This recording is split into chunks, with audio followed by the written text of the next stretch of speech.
안녕하십니까, 김남호 전도사입니다.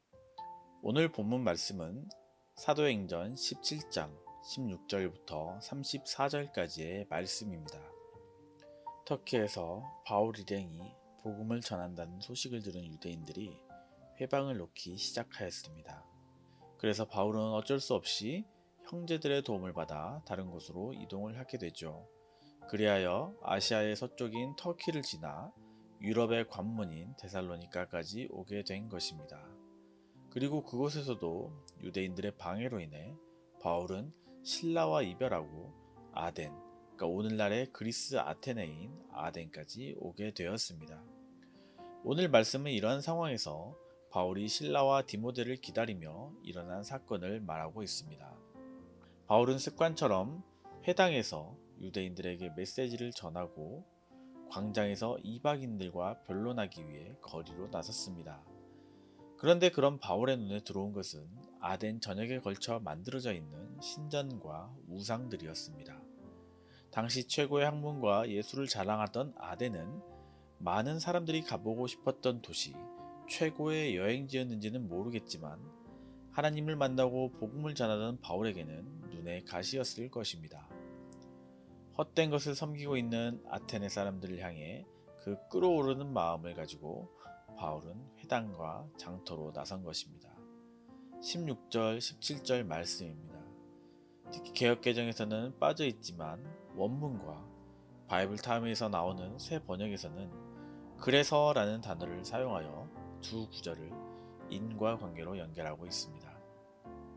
그래서 그러한 연유로 바울은 날마다 아덴의 유대인 회당과 장터에서 만나는 사람들과 토론과 논쟁을 했다는 것입니다. 바울이 만났던 사람들 중에는 쾌락을 최고의 선으로 여기는 에피쿠로스 학파의 철학자들과 이성과 도덕을 절대시하던 스토아 철학자들도 있었습니다. 어떤 철학자는 바울을 비꼬아 어디서 잡다한 지식을 주워 듣고 그것을 말하는 쓰레기 같은 말쟁이라고 욕을 하기도 하고, 다른 어떤 철학자들은 바울이 예수 그리고 부활이라는 이방신들을 전하는 자라고 말하기도 했습니다. 그런데도 재밌는 것은 이들이 바울을 무시하고 이상한 취급을 했음에도 바울이 전하는 어떠한 신에 대한 관심이 있었다는 것입니다. 당시 학문에 직결지었고 문화와 예술, 철학이 발전했음에도 불구하고 이들은 항상 새로운 것과 진리를 탐구하는 것에 목말라 있었던 것입니다. 19절부터 21절에 나와 있죠. 내가 말하는 이 새로운 가르침이 무엇인지 우리가 알 수 있겠느냐? 그 무슨 뜻인지 알고자 하노라. 가장 새로운 것을 말하고 듣는 것 이외에는 달리 시간을 쓰지 않음이더라. 그들은 바울이 전하는 말을 좀 더 상세히 듣기 위해 사람들이 북적대는 장터에서 떨어져 있는 독립된 공간인 아레오바고로 바울을 데리고 갔습니다. 드디어 바울은 그 이방인들, 아덴 사람들에게 하나님과 예수 그리스도에 대해 전할 수 있는 기회를 얻게 된 것입니다. 유대인의 언어와 역사, 성경의 내용뿐만 아니라 당대 언어인 그리스어와 라틴어를 기반으로 그리스 로마의 역사, 문화, 철학까지 당시 가말리엘 문화에서 우수한 학문과 언어를 섭렵했던 바울은 복음을 전하는 일에 대해 대상에 따른 다양한 방법으로 접근을 했습니다. 앞절에서 보았듯이 유대인의 회당에서는 구약의 본문을 가지고 논쟁을 했으며 이방인들과는 그들이 모여있는 광장에서 그리스도와 그분의 부활에 대해 변증하였습니다. 대상별로 다양한 접근 방법으로 복음을 전했다는 것이죠. 22절부터 31절까지의 내용이 바로 바울의 설교 내용입니다.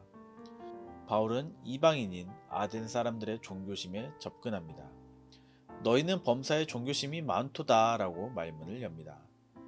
얼마나 종교심이 깊었을까요? 23절에 보면 심지어 알지 못하는 신에게라고 쓰인 그러한 제단도 만들어 신을 섬겼던 것입니다.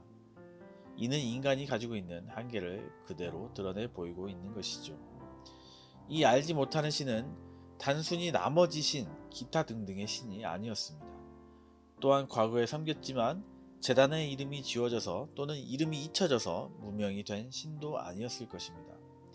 그럼에도 이 신이 어떤 신인지도 모르는 채 그들은 그 신을 우상으로 섬기고 있었다는 것이죠.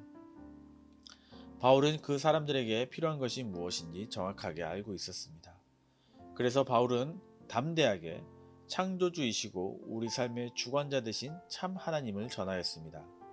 그리고 예수 그리스도가 왜 이 땅 가운데 와야 했는지, 아테네 사람들에게 왜 복음이 필요한지를 설교를 통해 아덴 사람들에게 전하였습니다. 사랑하는 성도 여러분, 사실 지금 이 시대도 이와 비슷합니다. 우리는 우리가 많은 지식과 학문을 배워 이성적이고 지성적이라 생각할지도 모르겠습니다. 그와 비교해서 지금 우리가 가진 신앙은 비이성적이고 합리적이지 않아 보이기도 합니다. 그래서 많은 사람들이 신앙을 무시하기도 하고 버리기도 하고 신은 없다 주장하기도 합니다. 과학과 철학이 합리적이고 이성적이라 생각하고 그것이 옳다고 주장합니다. 하지만 많은 지성인들이 모여 있었던 아덴에서도 그들은 진정한 진리를 알지 못한 채 다른 것으로 빈 공간을 채우려 했음을 보게 됩니다. 지금도 이 시대의 우리들도 마찬가지입니다. 아덴처럼 자기가 무엇에 집착하는지도 모르고 자기가 믿고 추구하는 것이 우상인지도 모르고 그렇게 하루하루를 살아가고 있습니다. 그들에게 진정 필요한 것은 바울이 전했던 복음입니다. 자신이 누구인가에 대해 알지 못하고 매일 알지도 못하는 신을 쫓으며 그것이 이성적이고 합리적이라 스스로를 대단히 여겼던 사람들. 그 사람들은 저와 여러분들의 삶의 터전에 있는 사람들입니다. 그 사람들에게 필요한 것은 바로 하나님이며 복음인 것입니다.